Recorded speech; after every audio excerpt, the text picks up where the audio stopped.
24 heures après, nous ne digérons toujours pas cette nouvelle défaite.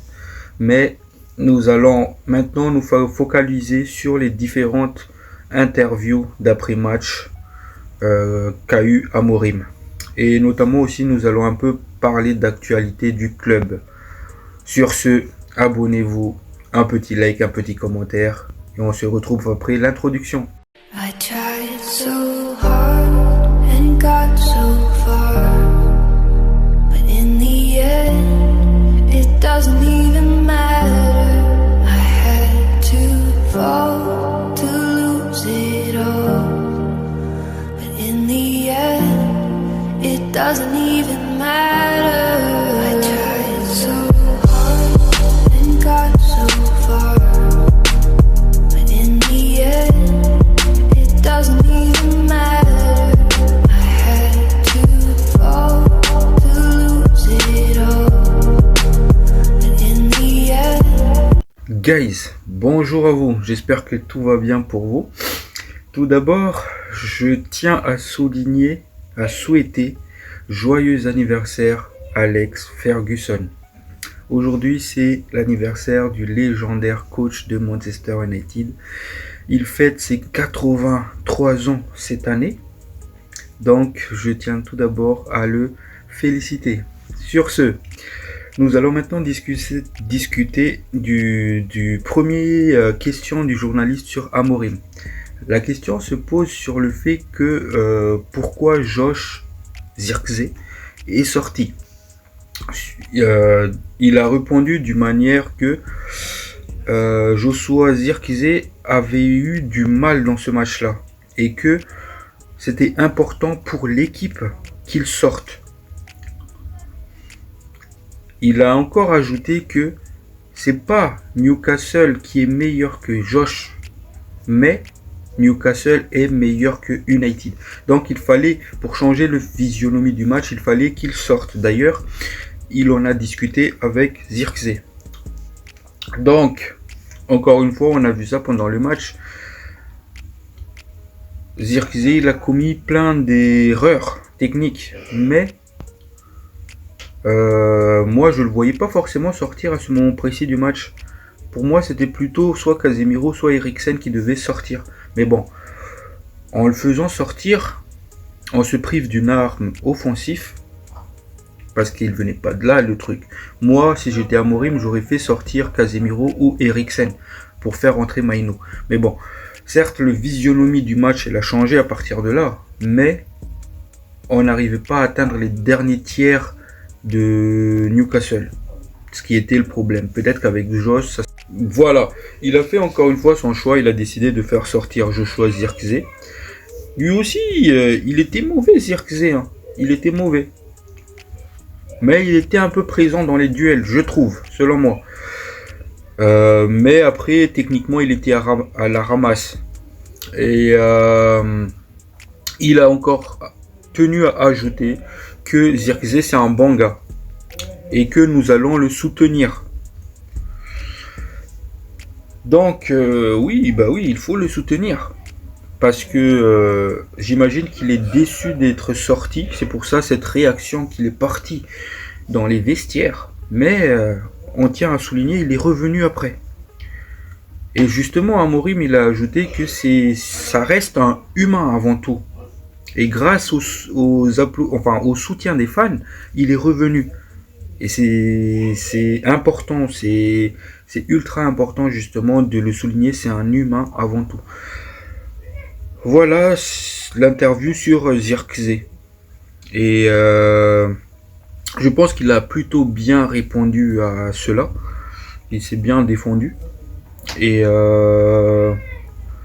nous allons voir la suite. Nous allons voir si c'est vraiment ce qu'il pense. Ou bien s'il va placarder aussi Zirkzee comme il a fait à Marcus Rashford. On verra tout ça. C'est le prochain match qui nous le dira. Puis un journaliste lui a posé la question s'il n'était pas temps de changer l'approche tactique. Il a répondu que on ne peut pas revenir en arrière. J'ai mes idées et je vais y l'appliquer jusqu'au bout. Je vais y aller jusqu'au bout. Ça montre encore une fois que c'est un coach qui préfère mourir avec ses idées.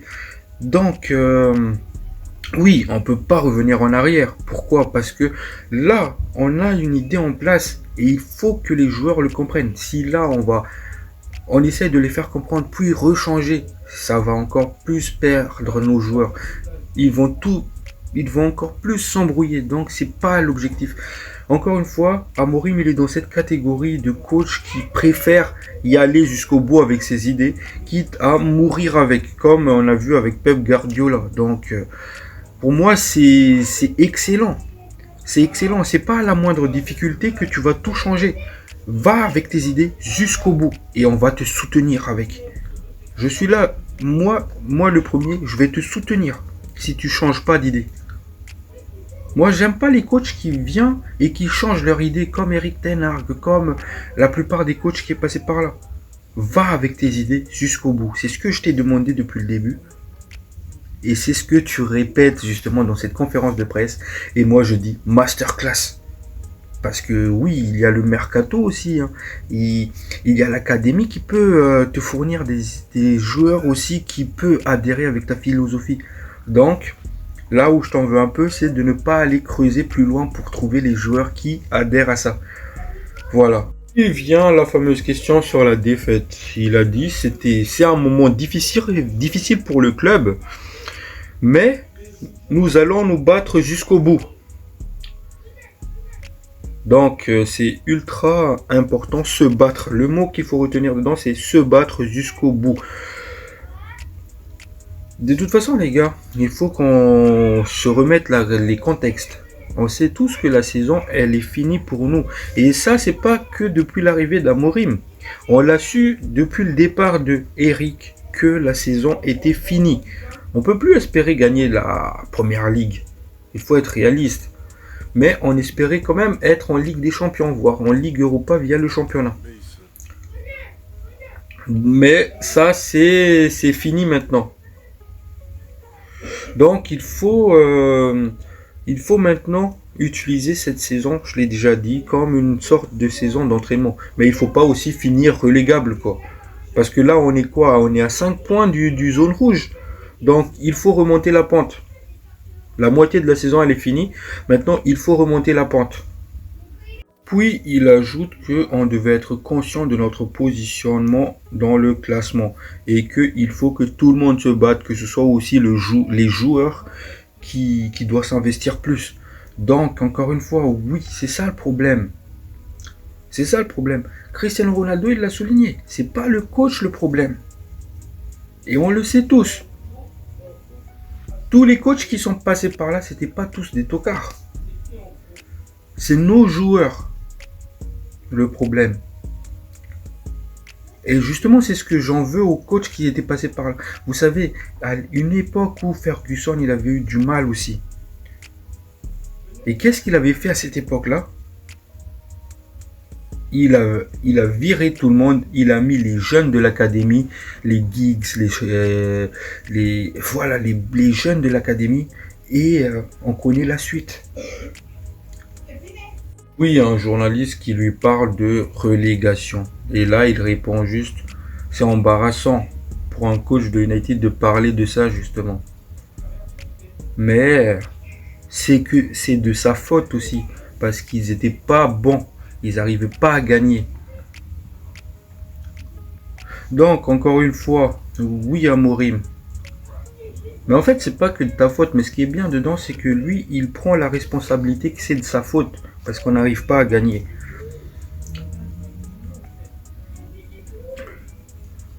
Mais je pense que ça va changer. Et c'est juste une question de temps, en fait. C'est juste une question de temps. Le calendrier que nous avons là par la suite, là, c'est-à-dire Liverpool-Arsenal, certes, voilà, Arsenal c'est une match de coupe, donc c'est... Voilà, mais Liverpool, mais juste après ça, on a quand même une fenêtre qui est assez jouable. Donc nous allons voir ce que ça va donner. Parler de relégation, c'est pas le cas encore. C'est pas le moment de parler de ça. Nous allons peut-être faire comme du Chelsea. Vous vous rappelez? Et les journalistes insistent sur le fameux 3-4-3. Et lui, il répond juste J'ai pas d'autres idées. J'ai mes idées et je veux y aller au bout avec ces idées-là. C'est ce qu'il répond. Masterclass. Masterclass. Encore une fois, je déteste les coachs qui s'adaptent à la règle qui était en place. Et lui, il dit clairement, j'ai mes idées. Et je vais y aller jusqu'au bout avec mes idées. Oh, qu'est-ce que j'adore. Qu'est-ce que j'adore cette phrase-là. Ça me rassure. Parce que beaucoup de coachs étaient passés par là. Hein. À la moindre difficulté, ils changent tout. Ils s'adaptent. Puis vient la question sur le mercato. Et là, il nous donne des indices peut-être. Parce qu'il disait, nous n'avons pas la possibilité de faire venir des joueurs sans passer par le fait de vendre des joueurs. Encore une fois, Ineos, pourquoi vous êtes venu? Comment ça? On ne peut pas acheter des joueurs sans vendre des joueurs. C'est-à-dire que là, en fait, le premier parti du mercato de janvier, on va le passer à vendre des joueurs avant d'avoir les sommes nécessaires pour pouvoir acheter. Ça ne doit pas se passer comme ça, je suis désolé. Hein. On doit déjà partir acheter les joueurs, puis les vendre ceux qui ne nous intéressent pas. Et ça, franchement, j'en veux beaucoup à Ineos de penser comme ça. Et j'espère vraiment que ça ne sera pas le cas. Mais selon les sources, on n'a pas de sous en fait. Et là, Amorim, il vient encore confirmer cette crainte que j'avais déjà. Et franchement, ça, c'est fatigant. Je vous dis, hein, si c'était Tchèque, Jassim qui était là, nous n'aurons pas ce genre de problème-là. Le seul problème qui nous faisait peur, c'était les problèmes de fair play financier.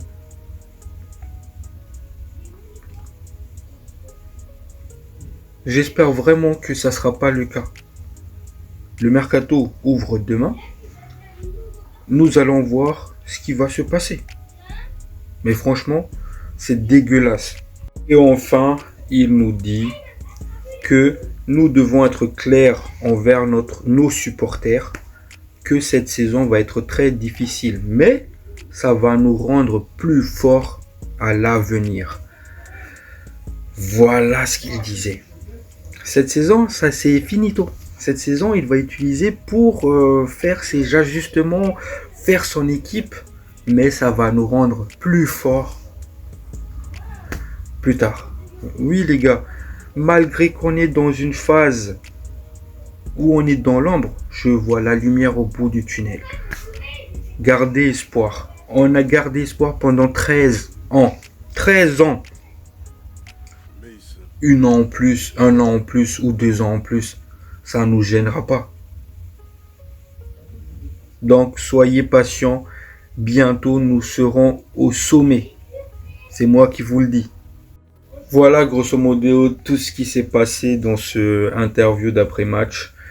Et nous avons aussi des informations concernant le mercato, notamment le budget que je vous ai dit serré, où ça doit dépendre des ventes à effectuer. Et nous avons beaucoup de réponses aussi sur les idées d'Amorim. Notamment, on sait maintenant qu'il préfère mourir avec ses idées. Maintenant, ce que j'attends de lui, c'est qu'il fasse rentrer les jeunes de l'académie. Vous savez, on n'est pas obligé d'aller acheter. Hein. On a des jeunes à l'académie. Et des plutôt très très bons jeunes. On a une académie de... C'est une génération de malades. Il y a beaucoup de talent dans notre académie. On veut un ailier, on veut un 10. Bah, il y a ces profils-là dans notre académie. On veut un piston, il y a Hamas. On veut un 6, il y a Daniel Gore, Koné. Maintenant, j'attends Amorim justement. Quelle idée il va faire, quel jeune il va faire entrer, quel jeune il va faire éclore de l'académie. Et j'espère vraiment que l'équipe du, je vais pas dire staff, mais de la direction, savent faire les choses proprement pendant ce mercato. Ça, vendre. Si il faut passer par la vente, ok. Mais il faut que vous savez vendre. Et enfin, il y a une news qui est sortie aussi concernant Casemiro et l'Arabie Saoudite. Oui les gars, Casemiro peut potentiellement partir en Arabie Saoudite. Voilà, prenez soin de vous. À bientôt. Ciao, ciao.